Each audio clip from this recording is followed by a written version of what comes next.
Ya kake min fifita kaɗan kaɗan ka fifita ni sosai shi ma ya ji.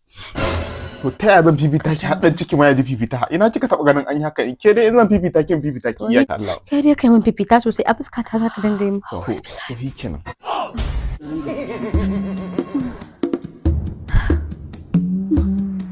My love.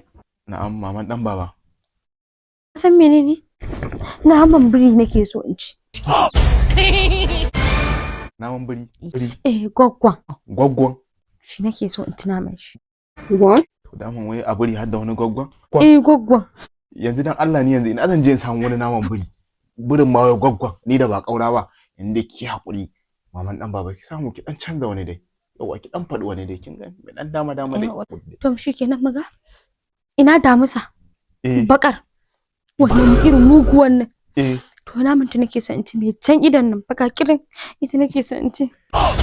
Ita damusa mai jan ido ba kika ce? Mai can idan. Muguwa ba kika ce? Ita nake son in ci. Kuma dan baban ma shi yace shi ma shi yake so ya ci. Shi ya rayan a raina. Yanzu dai dan Allah kina ji? Shi ma ki haƙuri. Kina ji? Akwai wata bakan maye a nan makotan mu. Allah baka ce kullum in ki ganta yadda ka san damusa. Zan je da unje da buhu kawai sato in kawo miki ki ci. A'a ba zan ci mage ba wallahi in zo dan ne ya dinga fitewa tsakar dare yawo. Zan ci mage ba da masa dai. Ko ban za a dinga jin tsoron shi. To yanzu dai ki haƙuri kina ji? A nan bayan layi akwai kwaɗi kin san yanzu damuna ce akwai kwaɗi suna yin wanda samu miki naman kwaɗi dan ciki mai da komada. Ya fi dai babu. Aka ci kwaɗi fa mutuwa ake. Okay kuma ni yanzu shine yake so ki je ki tura ni jeji ko wato ni ma in mutu. Hauka ake yi. Ni